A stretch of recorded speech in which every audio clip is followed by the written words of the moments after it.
Assalamualaikum warahmatullahi wabarakatuh. Perkenalkan, nama saya Selda dengan NPM 21510200106 dari Prodi Perbankan Syariah kelas C Fakultas Ekonomi dan Bisnis Islam.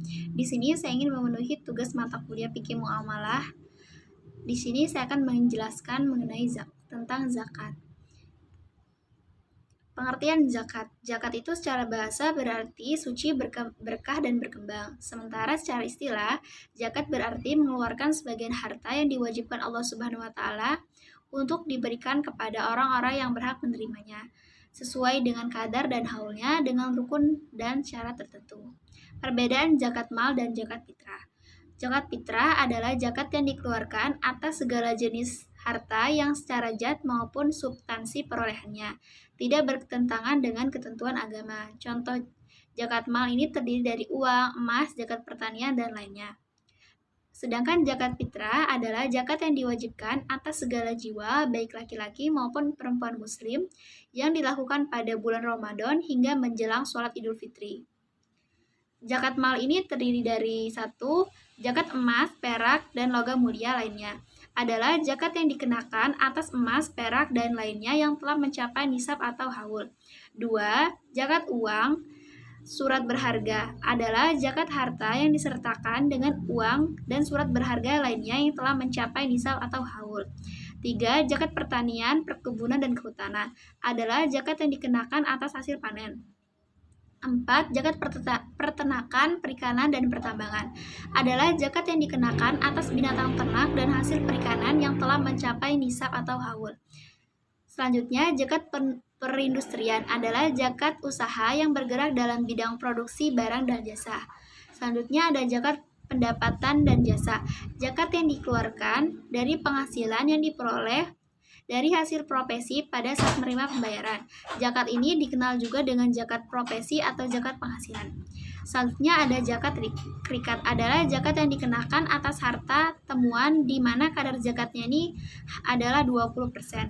Pembagian besarnya zakat fitrah dan zakat mal.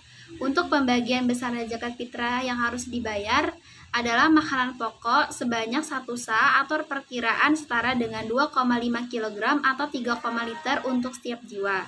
Sedangkan besaran zakat mal, syarat suatu harta ini dapat dikenakan hukum zakat mal ini jika yang pertama, harta kepemilikan penuh, kedua, hartanya halal secara syariat, ketiga, hartanya ini bersifat berkembang dan produktif, kelima, mencukupi kegunaan, selanjutnya tidak ada hubungan hutang piutang, keenam, dimiliki selama 1 tahun atau dapat dizakati ketika masa panen.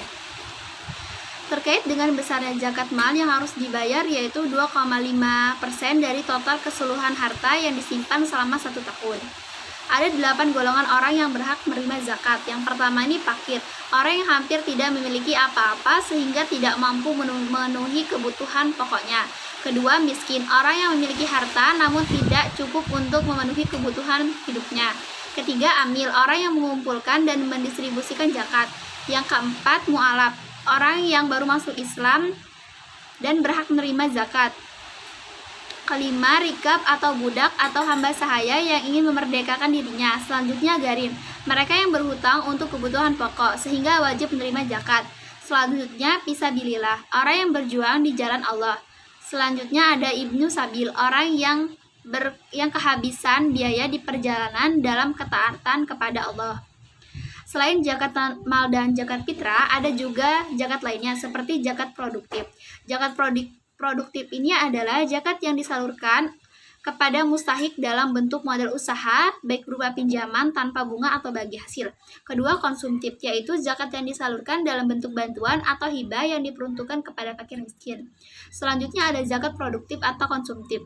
Ini adalah sesungguhnya zakat ini hanya untuk orang-orang fakir miskin yang fakir miskin, terus pengurus zakat, mu'alaf, sama saja seperti 8 golongan orang yang berhak menerima zakat. Sekian penjelasan saya mengenai zakat.